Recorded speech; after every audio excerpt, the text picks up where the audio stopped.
दोस्तों, मूवी की शुरुआत में हम कुछ दोस्तों को देखते हैं जो समुद्र के करीब मौज मस्ती कर रहे होते हैं। तभी इनमें से एक व्यक्ति समुद्र में कूदने ही वाला होता है कि अचानक इसे समुद्र में से एक अजीब सी रोशनी दिखाई देती है। ये देखकर वो पीछे हट जाता है और अचानक समुद्र में से 3 लोग निकल कर आते हैं जो काफी ज्यादा घबराए हुए होते हैं। सभी लोग मिलकर इनको रेस्क्यू करते हैं और पुलिस को कॉल करते हैं। दूसरी ओर हम एक पुलिस ऑफिसर लॉरेंस को देखते हैं जो अपनी पत्नी के साथ अपने नए अपार्टमेंट में शिफ्ट होने वाला होता है और एग्रीमेंट पर साइन करने के बाद वो दोनों काफी खुश दिखाई देते हैं। तभी इसे पुलिस स्टेशन से कॉल आती है और वो उस जगह पर पहुंच जाता है जहां वो तीनों व्यक्ति पानी में से निकले थे। इन्हें पुलिस स्टेशन में लाते ही लॉरेंस इन्हें ब्लैकेंड देता है क्योंकि इन्हें काफी ज्यादा ठंड लग रही होती है। तभी इन लोगों को रियलाइज होता है कि ये लोग आइसलैंड के रहने वाले हैं। लॉरेंस ट्रांसलेटर को बुलाकर इनसे बात करने की कोशिश करता है जहां इन्हें पता चलता है कि ये लोग पास्ट में से आए हैं, यानी ये लोग टाइम ट्रेवलर्स हैं जो गलती से फ्यूचर में आ गए हैं। ये सुनने के बाद लॉरेंस को लगता है कि शायद इन लोगों की दिमागी हालत ठीक नहीं है। लेकिन जैसे ही लॉरेंस टीवी पर न्यूज देखता है तो इसे पता चलता है कि सेम यही इंसिडेंट पूरी दुनिया में हो रहा है, यानी हर तरफ इस तरह के लोग अचानक से दिखाई देने लगे हैं। इसके बाद मूवी में कई साल का समय गुजार दिया जाता है जहां हम लॉरेंस को नींद से उठता हुआ देखते हैं और इसके रेडियो में से ये मैसेज सुनाई देता है कि भी फॉरेनर्स पूरी दुनिया में प्रकट हो रहे हैं और सभी लोग अपने अपने डिफरेंट टाइम जोन में से 21वीं सदी में आ गए हैं, जिनकी संख्या अभी तक लगभग 13,000 है। फिर हम देखते हैं कि लॉरेंस कोई खास तरह की मेडिसिन का उपयोग कर रहा है जो आई ड्रॉप्स की शक्ल में है। फिर हमें पता चलता है कि लॉरेंस को इसकी पत्नी ने छोड़ दिया था और अब इसका एक दूसरा पति है जिसका नाम ग्रेगर है। लॉरेंस की बेटी एंग्रेड अपनी माँ के साथ रहती है और कभी कभी अपने पिता से मिलने के लिए भी आ जाती है। इसके बाद लॉरेंस को कॉल आती है कि समुद्र के करीब इन्हें किसी महिला की लाश मिली है। वो अपनी टीम के साथ वहां जाता है और केस को इन्वेस्टिगेट करता है और साथ ही डेटाबेस को भी चेक करता है, जिससे उसे रियलाइज होता है कि ये लड़की भी पुराने समय से है। लेकिन इसके शरीर पर कुछ घाव नजर आते हैं और इसकी गर्दन पर एक एंटियन टैटू बना होता है। लॉरेंस को लगता है कि ये केस बाकी केसेस से डिफरेंट है। इसके बाद हम पुलिस स्टेशन में एक हेड ऑफिसर को देखते हैं जो एक नई इन्वेस्टिगेशन ऑफिसर को पुलिस ज्वाइन करने पर वेलकम कर रहा होता है, जिसका नाम अल्फैद होता है। अल्फैद का रिकॉर्ड बहुत ही अच्छा होता है। इसके बाद हम लॉरेंस को पुलिस के हेड ऑफिसर से बात करता हुआ देखते हैं जहां वो इसे कहता है कि इसे इस केस में लीड चाहिए, लेकिन ऑफिसर बताता है कि इसे आराम करना चाहिए क्योंकि इसकी दिमागी हालत ठीक नहीं है और वो वैसे भी मेडिसिन ले रहा है।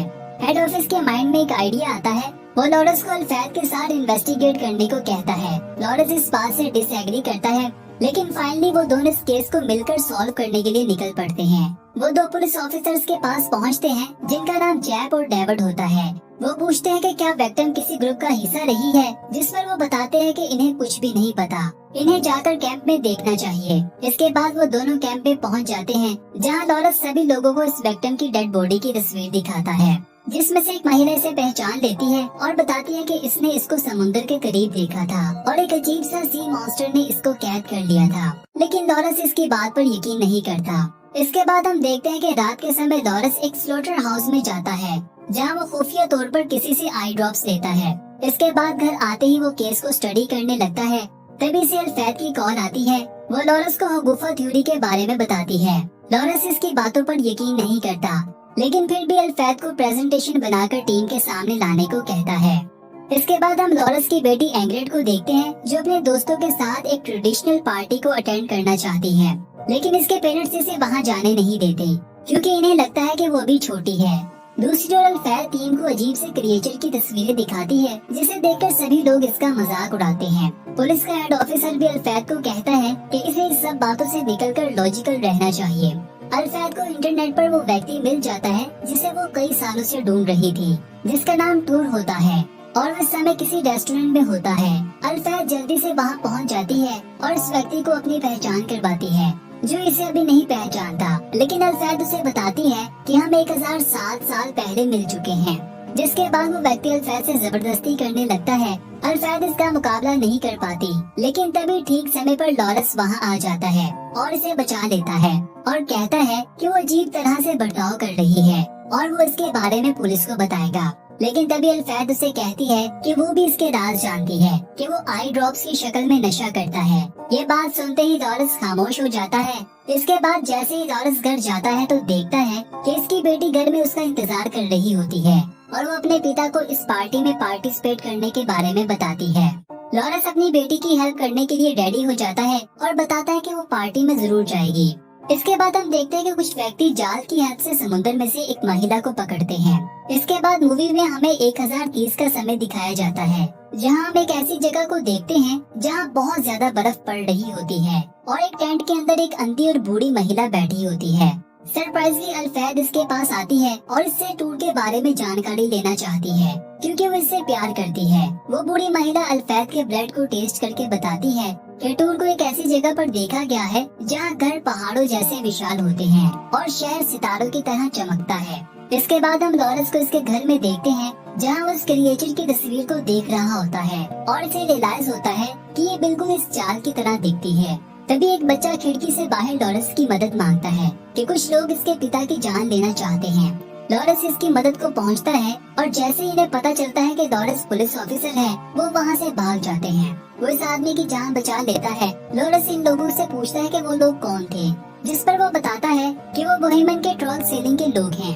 लॉरेंस इसकी एक भी बात नहीं समझ पाता। इसके बाद वो अल्फैद के पास जाता है और इसे क्रिएचर की तस्वीर दिखाता है और बताता है कि ये इस जाल से मैच होती है। लॉरेंस उसे बताता है कि वो ऐसे फिश बाइट्स को सर्च करे जो इस सिटी के रहने वाले नहीं हैं, जहां इन्हें एक कंपनी के बारे में पता चलता है जिसका नाम क्रोमिगन सिक्योरिटी होता है। इसके बाद हम एक नेकेड व्यक्ति नेमन को घने जंगलों में खरगोश का शिकार करते हुए देखते हैं। शिकार करते ही घर वापस आकर वो अपनी पत्नी के साथ जोक करता है और इस खरगोश को कच्चा ही खाने लगता है। तभी वो दो सिक्योरिटी के लोग जिन्होंने इस महिला को जाल में पकड़ा था, नेमन से मिलने आते हैं और इससे पूछते हैं कि इस महिला का क्या करना है, जिस पर नेमन इस महिला को छुपाने के लिए कहता है। इसके बाद हम लॉरेंस को देखते हैं, जो अपने को-वर्कर एलेक्स को इस मर्डर की सीसीटीवी फुटेज देखने को कहता है। दूसरी ओर अल्फैद को एक कॉल आती है कि कोई महिला इससे मिलना चाहती है। जैसे ही वो इस जगह पर पहुंचती है तो इसे पता चलता है कि वो कोई और नहीं बल्कि इसकी बहन लोड़ा होती है। वो भी टूर की दीवानी होती है। इसके बाद अल्फैद अपनी बहन को इन लोगों से आजाद करवा लेती है और यहाँ पर दोनों बहनों का रीयूनिट हो जाता है और वो बार में पार्टी करने के लिए चली जाती हैं। मूवी के अगले सीन में हम देखते हैं कि वो व्यक्ति जिसकी लॉरेंस ने जान बचाई थी इसके घर आ जाता है और इसके साथ इसका बेटा भी होता है। वो लॉरेंस का धन्यवाद करते हैं। लॉरेंस इसकी पत्नी के बारे में पूछता है, जिस पर वो बताता है कि इसकी पत्नी मर चुकी है। ये बताते ही वो इमोशनल हो जाता है। लॉरेंस इसकी बाजू पर एक टैटू नोटिस करता है और इसका मतलब पूछता है, जिस पर वो बताता है कि इस टैटू का मतलब फैमिली है। दूसरी ओर अल्फैद और इसकी बहन दारू पीकर धुन हो जाते हैं और तभी अल्फैद नोटिस करती है कि इसके पास से वही सिक्योरिटी की गाड़ी गुजरी है। अल्फैद इसका पीछा करती है और वो गाड़ी एक बार के आगे जाकर रुक जाती है, जिसमें से न्यून के दोनों आदमी उतरते हैं और बार के ऑनर से कहते हैं कि जितनी भी लड़कियां इन्होंने सप्लाई की थी इन्हें वापस कर दे। ऑनर इस बात से इनकार कर देता है और कहता है कि ऐसा करने से इसका बिजनेस खराब होगा। ये सुनने के बाद दोनों वापस चले जाते हैं।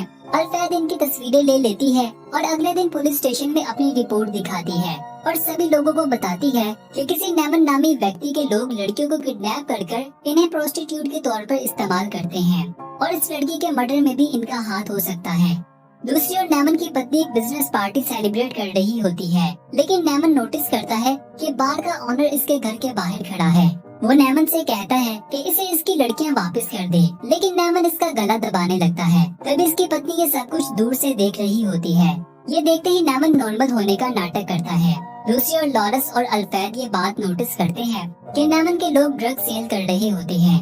वो इसका पीछा करते हैं और एक ऐसी जगह पर पहुंच जाते हैं जहां इन्होंने बहुत सारी महिला को पकड़ रखा होता है। दोनों मिलकर इन पर धावा बोल देते हैं और इन लड़कियों को आजाद करवा लेते हैं। जहां लॉरेंस एक ऐसी महिला को नोटिस करता है जिसके शरीर पर सेम वही टैटू बना होता है जो इसने इस व्यक्ति के बाजू पर देखा था। वो इस महिला से टैटू के बारे में पूछता है, लेकिन वो इससे कम्युनिकेट नहीं कर पाती। फिर हम पुलिस स्टेशन में लॉरेंस को नेमन के एक आदमी को इंटेरोगेट करता हुआ देखते हैं, लेकिन वो इसे कुछ नहीं बताता। इसी समय लॉरेंस का वो दोस्त और इसका बेटा पुलिस स्टेशन में आ जाते हैं, जिन्हें लॉरेंस ने ही बुलाया होता है। वो इस महिला को इससे मिलवाते हैं और सरप्राइजली ये महिला इसकी पत्नी होती है, जिसे देखकर वो काफी ज्यादा इमोशनल हो जाता है और बहुत खुश दिखाई देता है। इसके बाद हम देखते हैं कि अल्फैद लॉरेंस को लेट नाइट वर्क में ज्वाइन करती है, जहां दोनों वो सीसीटीवी फुटेज देखते हैं और इन्हें पता चलता है कि वो महिला मरने से 4 घंटे पहले इसी समुद्र पर विजिट करने आई थी। दोनों काफी ज्यादा शॉक हो जाते हैं क्योंकि इन्हें लगता था कि फॉरेनर्स सिर्फ पास से आए हुए लोग थे। इसके बाद हम टूर को देखते हैं जो डिलीवरी मैन बन चुका होता है। तभी अचानक रास्ते में किसी से टकरा जाने से इसका खाना गिर जाता है। वो वॉशरूम में जाकर सब कुछ क्लीन करने लगता है। तभी एक व्यक्ति से पहचान लेता है क्योंकि वो भी इसके समय का होता है। वो इसके आगे झुकता है, लेकिन टोड इस बात को इग्नोर कर देता है। इसके बाद लॉरेंस और अल्फ्रेड लैब में आ जाते हैं, जहाँ डॉक्टर इन्हें बताता है कि मरने वाली महिला पुराने समय की नहीं बल्कि मॉडर्न वुमेन है। फिर हम देखते हैं कि लॉरेंस और अल्फ्रेड पुराने समय के लोगों की कम्युनिटी के पास जाते हैं ताकि इस महिला के बारे में जानकारी ले सके। वो लोग टेक्नोलॉजी की चीजों से बहुत दूर रहते हैं, इसीलिए इनमें से एक पुरानी महिला इन्हें अपना सामान दूर रखने को कहती है। जैसे ही वो दोनों इन्वेस्टिगेशन शुरू करते हैं, वो महिला लॉरेंस के लैपटॉप में से केस की सारी इंफॉर्मेशन चुरा लेती है। इसके बाद अगले सीन में हम पुलिस स्टेशन में सभी लोगों को होल्गर के बारे में जानकारी देता हुआ देखते हैं, जहां वो बताते हैं कि इस बार की ऑर्डर को अरेस्ट करने के लिए लॉरेंस और अल्फ्रेड को जाना होगा। जैसे ही वो इसे पकड़ने के लिए पहुंचते हैं, वो डाइव करके पानी में जाने ही वाला होता है, लेकिन ठीक समय पर वो इसे अरेस्ट करके पुलिस स्टेशन में ले आते हैं, जहाँ वो मर्डर के बारे में इंफॉर्मेशन लेते हैं, लेकिन इसे इसके बारे में कोई भी जानकारी नहीं होती। इससे पहले कि लॉरेंस इससे सवाल करता, वो व्यक्ति पुलिस स्टेशन में ही सो जाता है। इसके बाद लॉरेंस अल्फ्रेड से इसकी गन को लॉकर में रखने को कहता है, लेकिन एक्सीडेंटली अल्फ्रेड से गोली चल जाती है जो लॉरेंस की टांग पर लगती है। लॉरेंस फौरन हॉस्पिटल जाकर ट्रीटमेंट करवाता है। इसी समय लॉरेंस की बेटी और इसकी फ्रेंड घर में एक दूसरे की कंपनी को एंजॉय कर रहे होते हैं। तभी इसकी फ्रेंड को लॉरेंस का आई ड्रॉप दिखता है और इसी समय लॉरेंस और अल्फ्रेड घर आ जाते हैं। ये जानते ही एंग्रेड अपने पिता के ड्रॉर को बंद कर देती है, लेकिन इसकी दोस्त इसके पिता का आई ड्रॉप चुरा लेती है। इसके बाद हम देखते हैं कि अल्फ्रेड सभी लोगों के लिए रात का डिनर बनाती है और लॉरेंस की बेटी के साथ भी काफी ज्यादा घुल मिल जाती है। इसके बाद अल्फ्रेड लॉरेंस को बताती है कि दोनों पुलिस ऑफिसर्स जैक और डेविड एक दूसरे के साथ रिलेशनशिप में हैं। ये सुनकर लॉरेंस काफी हैरान दिखाई देता है। एंग्रेड और इसकी दोस्त अपने पिता को दूर से नोटिस कर रहे होते हैं कि इनके बीच कुछ तो जरूर चल रहा है। इसके बाद अल्फ्रेड की बहन लोरा को टूर के बारे में जानकारी मिलती है और इसके बारे में अल्फ्रेड को बताती है। दोनों मिलकर टूर के घर के करीब आ जाते हैं और इन्हें पता चलता है कि वो शादीशुदा है और इसका एक बच्चा भी है। वो टूर से मिलती हैं। टूर इन्हें बताता है कि इसे मेमोरी लॉस का मसला है, लेकिन दोनों बहनें इसके पास्ट के बारे में सब कुछ याद दिलाती हैं। टूर इनकी बातों को सुनकर पुलिस को बुलाने की धमकी देता है, जिसे सुनते ही वो दोनों वहाँ से चली जाती हैं। इसके बाद अल्फ्रेड को रियलाइज होता है कि इसकी बहन लोरा को कैंसर है, पर वो अपनी बहन को सपोर्ट करते हुए कहती है कि हम दोनों वॉरियर्स हैं और इस मुश्किल का हमें मिलकर सामना करना होगा। फिर हम देखते हैं कि अल्फ्रेड को अपने सिटी में से ये जानकारी मिलती है कि पूरे शहर में सिर्फ 7 नेमन हैं, जिनमें से एक पुराने जमाने का व्यक्ति है जो अपनी पत्नी के साथ अकेले रहता है। वो दोनों इन्वेस्टिगेशन करने के लिए इसके पास जाते हैं, क्योंकि इनके पास ये सबूत होता है कि वो दोनों सिक्योरिटी के लोग नेमन के लिए काम करते हैं। लॉरेंस के पूछने पर नेमन उससे झूठ बोलता है कि इसके पास इसके खिलाफ कोई भी सबूत नहीं है, इसीलिए वो वहाँ से वापस चले जाते हैं। पर उसी समय दूर से वो महिला इसे देख रही होती है जिसने लैपटॉप से डाटा को चुराया था। इनके वहाँ से जाते ही वो लड़की नेमन को बताती है कि वो इसके मर्डर के बारे में जानती है। वो नेमन को ब्लैकमेल करती है ताकि इससे कुछ इन्फॉर्मेशन मिले। नेमन इस पर हमला करता है, लेकिन वो लड़की काउंटर अटैक करके इसकी गर्दन दबोच लेती है और इसे कहती है कि वो सेफ जगह पर मीटिंग रखने वाली है ताकि दोबारा से डील की जा सके। दूसरी ओर लॉरेंस अपनी एक्स वाइफ मैरी और इसके पिता से मिलता है, जहां वो इसके बारे में बात करते हुए कहता है कि इसकी बेटी ग्रेजुएशन के बाद एक पार्टी में भाग लेना चाहती है। लॉरेंस इन्हें कहता है कि इसकी बेटी को बाकी सभी लोगों की तरह पार्टी में एंजॉय करने देना चाहिए, जिस पर फाइनली मैरी का नया पति एग्री हो जाता है। इसके बाद अल्फ्रेड की बहन लोरा फिर से टोर से मिलती है, लेकिन टोर इससे मिलते हुए इंटरेस्टेड नहीं होता। तभी लोरा को पता चलता है कि कोई अनजान लोग गाड़ी में टूर का पीछा कर रहे हैं। वो अल्फ्रेड को कॉल मिलाती है और बताती है कि टूर की जान को खतरा है। इसके बाद अल्फ्रेड और लोरा दोनों मिलकर टूर का पीछा करते हैं, जहां टूर बेसमेंट के अंदर आ जाता है। तभी कुछ व्यक्ति टूर पर हमला कर देते हैं और इसे बताते हैं कि हम ऑलिव स्काउट्स के लोग हैं। वो इसे खत्म करने ही वाले होते हैं कि अचानक टूर इनसे अपनी जिंदगी की भीख मांगता है। इसका रोना धोना देखते हुए वो उसके ऊपर से गाड़ी गुजारना चाहते हैं। जैसे ही वो ऐसा करने वाले होते हैं, टूर को इसके पास्ट लाइफ की मेमोरी याद आने लगती है, जिसमें से पता चलता है कि वो एक बहुत ही बहादुर वॉरियर था। ये जानते ही वो उठ खड़ा होता है और इनका मुकाबला करता है। इसी समय लोरा और अल्फ्रेड वहाँ आ जाती हैं और टूर इनसे अपनी पुरानी लाइफ के बारे में जानकारी मांगता है, जिससे ये बात साबित हो जाती है कि टूर वाकई अपनी पास्ट लाइफ के बारे में भूल चुका था। इसके बाद हम पुलिस स्टेशन में लॉरेंस को देखते हैं, जो पुरानी कम्युनिटी के लोगों को इस महिला की तस्वीर दिखाकर जानकारी लेता है। डेड बॉडी की तस्वीर देखते ही वो बताते हैं कि ये महिला कुछ समय पहले हमारे पास आई थी और डिमांड कर रही थी कि इसे पुराने समय के लोगों जैसे बना दिया जाए। और इसके मरने के कुछ दिनों के बाद इसे नेमन की कॉल आई थी, जो इससे इस महिला के बारे में पूछ रहा था। इसके बाद मूवी के फाइनल सीन में हम देखते हैं कि नेमन फिर से डेविड का शिकार करने के लिए जंगल में दिखाई देता है और तभी एक ड्रोन आकर नेमन को शूट कर देता है, जिससे इसकी मौत हो जाती है। और इसी के साथ ही मूवी का पहला पार्ट अपने अंत को पहुंचता है। आशा करते हैं कि आपको ये मूवी का पहला पार्ट काफी पसंद आया होगा। अगर आप इसका दूसरा पार्ट भी देखना चाहते हैं तो कमेंट बॉक्स में हमें जरूर बताइएगा और इसी तरह इनसाइड रिकैप के साथ जुड़े रहिएगा।